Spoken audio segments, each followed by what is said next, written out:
Vamos lá, pessoal, fazendo um resumão da nossa aula aqui de hoje. Basicamente, o que nós fizemos aqui hoje explicando foram essas 4 funções: o soma, o proc-v, o si na verdade o proc-v, né? São 3 funções. Aqui, turma, no total do estoque, o que a gente fez, né? Nós somamos aqui esses dois valores de estoque e quantidade para saber quanto que a pessoa ficaria no estoque após receber essa quantidade que ele solicitou. Ok? No comboio aqui, na próxima coluna, nós vamos desenvolver a função proc-v, que aí o que vai ser aqui? Nós vamos trazer qual é o comboio que atende cada módulo. Cada módulo tem um comboio, e esse comboio estão aqui na aba de módulos, onde eu tenho o módulo e tenho a coluna do comboio. Ok? De igual modo, nós vamos trazer a capacidade desse comboio, que também está aqui ó, na aba módulos, na coluna capacidade. Logo em seguida, nós vamos fazer uma comparação. Nós vamos fazer o si. Para que a função si?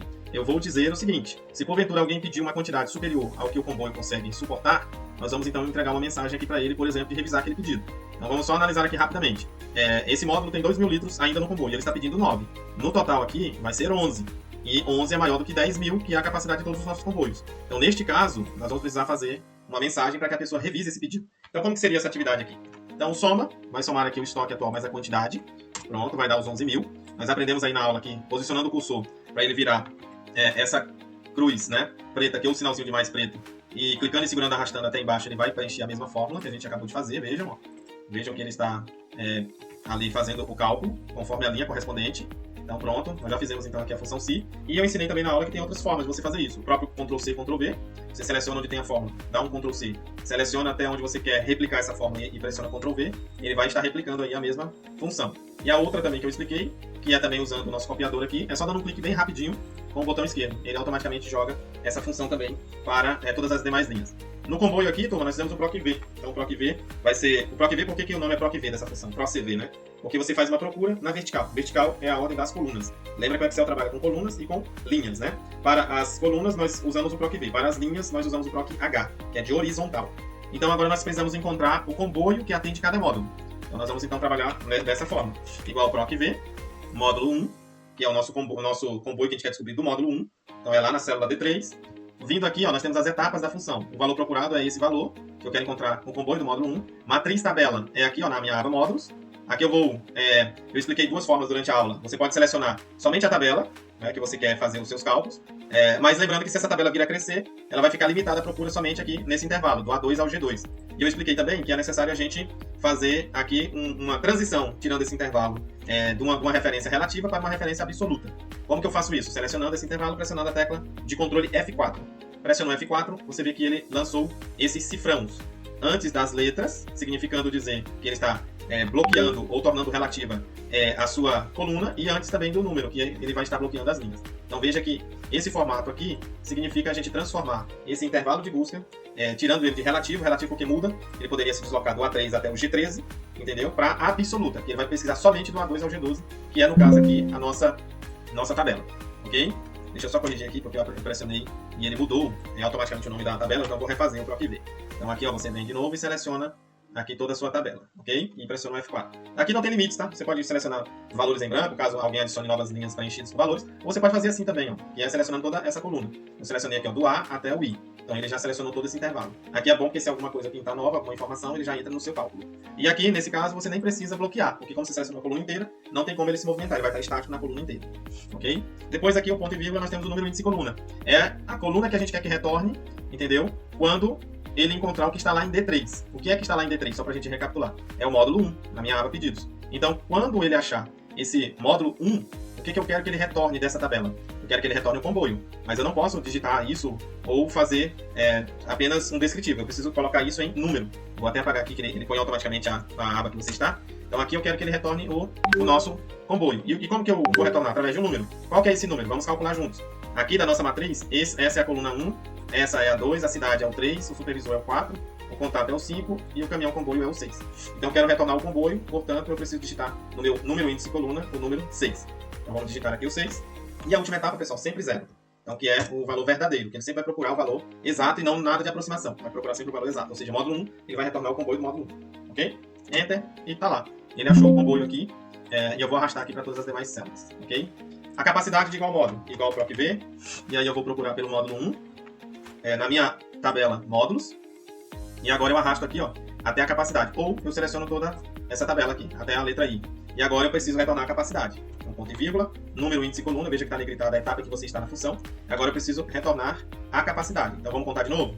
O módulo é 1, o código do módulo é a coluna 2, a cidade é a 3, o supervisor é a 4, o contato é a 5, o caminhão comboio é a 6 e a capacidade, que é o que a gente precisa, é a 7. Então, portanto, nós vamos digitar o número, índice e coluna é o 7. Então ele vai fazer a procura aqui na coluna de módulo, que é a primeira que a gente selecionou, e encontrando, ele vai retornar a coluna 7, que é a capacidade. Beleza? Então vamos fazer isso, digitando o número 7, ponto e vírgula, 0.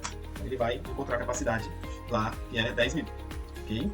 Vamos aqui agora fazer a função SI. A função SI, ela se utiliza de uma comparação. Ela compara dados de uma coluna ou de uma célula com outro dado de outra célula. E baseado nessa condição, ela toma uma decisão. Aqui no Excel, para a gente poder fazer comparações, nós utilizamos esses operadores lógicos aqui, tá? Que é o que a gente vai utilizar dentro do SI. Maior que, menor que, maior ou igual, menor ou igual, igual e diferente de. Lembrando que eles podem ser usados, todos eles em números, e apenas os últimos dois com textos também, ok? A função C, ela tem os seguintes argumentos. Veja que quando a gente abre, sempre aparece essa telinha aqui, auto-explicando a função. O primeiro argumento é o teste lógico. O teste lógico é onde eu vou comparar algo com alguma coisa com outra coisa. Então, por exemplo, aqui eu até fiz um exemplo digitado. Pense no seguinte raciocínio. Se estiver chovendo, eu uso guarda-chuva. Se não estiver chovendo, eu não uso guarda-chuva. E esse ponto e vírgula aqui, ele separa os dois argumentos, tá? Então, aqui nós temos o nosso teste lógico, é a primeira etapa. Depois eu tenho o valor se esse teste lógico for verdadeiro, e depois eu tenho o valor se esse teste lógico for falso, ok? Colocando aqui mais claramente para vocês, o que nós vamos fazer aqui? Às vezes alguém pode fazer um pedido errado, como é o caso aqui. Alguém tem 2.000 litros lá no seu estoque e está pedindo mais 9.000. Se eu somar 9 com 2, nós já fizemos isso aqui, vai dar 11.000, tá vendo aqui? Esses 11.000 não comportam dentro da capacidade do comboio, que é 10.000. Então, neste caso, a gente precisa mandar uma mensagem para a pessoa responsável fazer uma revisão desse pedido. Então, aqui nós vamos, como que a gente compara isso? Através desses comparadores lógicos aqui, desses operadores lógicos. Então, eu vou colocar assim.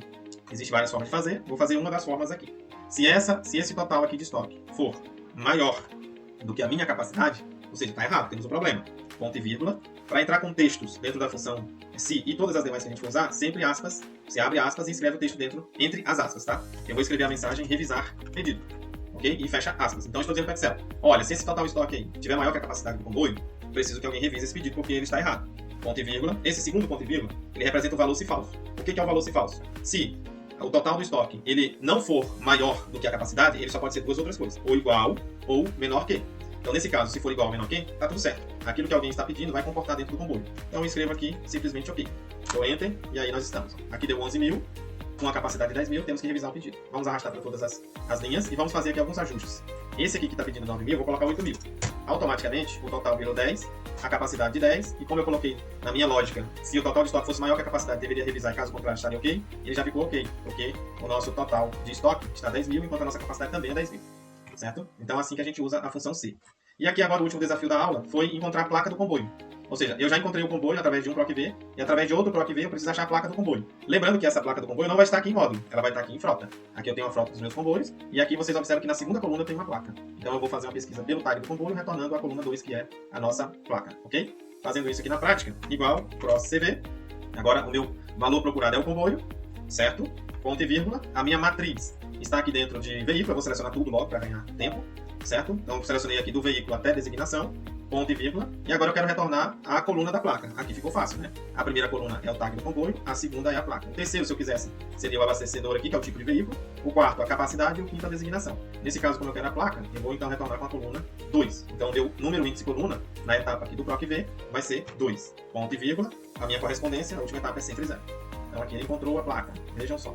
O bacana de fazermos isso através do PROC-V e das funções interligadas nas próprias células é que se porventura eu mudar um comboio, uma placa, mudar um tag de um comboio ou mesmo uma capacidade, tudo isso aqui vai se refletir. Por exemplo, vamos aqui na aba módulos e eu vou procurar o comboio de número 1, do módulo 1, melhor dizendo. É o CB1001. Eu vou mudá-lo para 15.000. Quando eu faço isso e altero aqui nessa aba, lá na aba pedidos, ela vai refletir. Você vai ver que ele vai mudar aqui para 15.000, porque eu mudei lá dentro do meu pedido, veja que mudou aqui, dentro da minha módulo, melhor dizendo, da aba módulos aqui, ó. Como eu mudei, automaticamente aqui ele também mudou. E todos os cálculos também, eles estão devidamente atrelados. Então, se eu mudar aqui agora, como a capacidade ficou 15.000, eu tenho 2.000, 8 está dando 10, então ele está dentro da capacidade. Mas se eu mudar aqui, ó, para um pedido de 14.000, por exemplo, automaticamente o total de estoque viraria 16.000 para uma capacidade de 15.000, e aí eu teria um problema, teria que revisar esse pedido, certo? Então isso que é bom você fazer todas as funções devidamente organizadas, porque elas te possibilitam trabalhar de uma forma mais produtiva. Vou só voltar aqui às capacidades normais, ok? E assim então a gente conclui a aula de hoje. Então você que não veio na aula de hoje, tranquilo, você pode aproveitar esse vídeo, apagar toda essa parte aqui que nós acabamos de fazer e treinar ela algumas vezes, repetindo esse vídeo aqui da nossa aula, tá bom? Eu gostaria que vocês fizessem isso e na próxima terça a gente se encontra. Valeu, forte abraço!